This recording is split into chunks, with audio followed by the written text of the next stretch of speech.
Yes, we know Thanksgiving is just around the corner. It's actually this week. You should know that by now. And to keep you safe during the holiday season, we want to highlight some of the ways fire safety is important while you're cooking your turkey. So this morning we have Captain Jonathan Baxter with the San Francisco Fire Department joining us. Thank you so much for coming in this morning, Captain.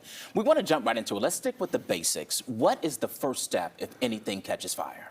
First step is to have a plan. Okay. Have a plan. Practice your plan, share your plan. And that plan should include your children, your pets, and elderly. Have an escape route. Make sure that everybody knows how to get out of the area if your building does catch on fire or your stove catches on fire. Okay, so let's talk about deep frying a turkey. I know the floor director, he was talking about that. He plans on doing that this year. So what kind of prepping should go into that to avoid a fire? You know, research the entire modality of doing a deep fried turkey.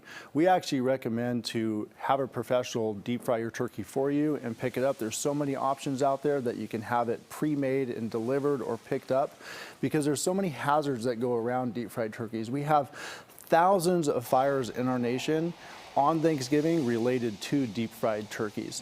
If you are going to consider doing a deep fried turkey, again, have a plan, know the dangers that go around it, and if you look and you see how many things have to go into that, consider, you know, maybe I should just bake it, or maybe I should have someone make it for me. But it tastes so good. It tastes amazing. You have to admit. Yeah, but thank you for those tips. So lastly, is there any equipment you would recommend to have as a backup when it comes to fire safety?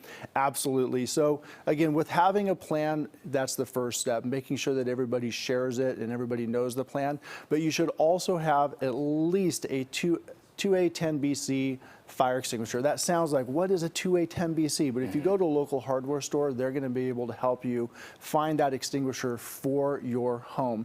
Make sure that you have clear routes to get out of your house, especially if you have lots of people coming over for the holidays.